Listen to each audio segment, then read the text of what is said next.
வணக்கம். தமிழ்நாடு இந்து சமய மற்றும் அறக்கொடைகள் சட்ட திருத்த மசோதாவை அமைச்சர் சேகர் பாபு சட்டசபையின் தாக்கல் செய்தார். அசையா சொத்துக்கள் பயன்பாடின்றி இருக்கின்றன. அவற்றில் கல்வி நிறுவனங்களை நிறுவி பராமரிக்கவும் அர்ச்சகர்கள், இசைக்கலைஞர்கள், வேத பாராயணர்கள் ஆகியோருக்கான பயிற்சி பள்ளிகள் அமைக்கவும் வகை செய்யப்பட்டு உள்ளது. கோவில் சொத்தில் எப்படி இவங்க பள்ளிக்கூடம் கட்டலாம், அர்ச்சகர்கள், இசைக்கலைஞர்கள், வேத பாராயணர்கள் அவர்களுக்கு பள்ளிகள் அமைக்கலாம். ஏன்னா அதுக்கு சட்டத்தில் இடம் இருக்குது. அது எப்படி கோவில் சொத்தை எடுத்து பள்ளிக்கூடத்தை கட்டுவீங்க? பள்ளிக்கூடங்கள் கட்ட வேண்டியது அரசாங்கத்தின் கடமை. அப்படி இருக்கும்போது கோவில் சொத்துக்களை எப்படி பண்ணலாம்? கோவில் நிலங்களையும் நிதியையும் கோவில் சம்பந்தப்பட்ட பணிகளுக்கு மட்டுமே பயன்படுத்த வேண்டும்.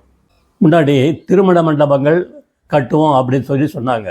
அப்போது உச்ச நீதிமன்றமே கோவில் சொத்தில் கல்யாண மண்டபம் கட்டக்கூடாது அப்படின்னு உத்தரவு பிறப்பித்திருக்காங்க.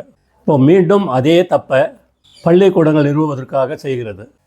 கோவில் சொத்து மேலேயே இந்த திராவிட மாடல் ஆட்சி கண்ணு. ஜெய்ஹிந்த்.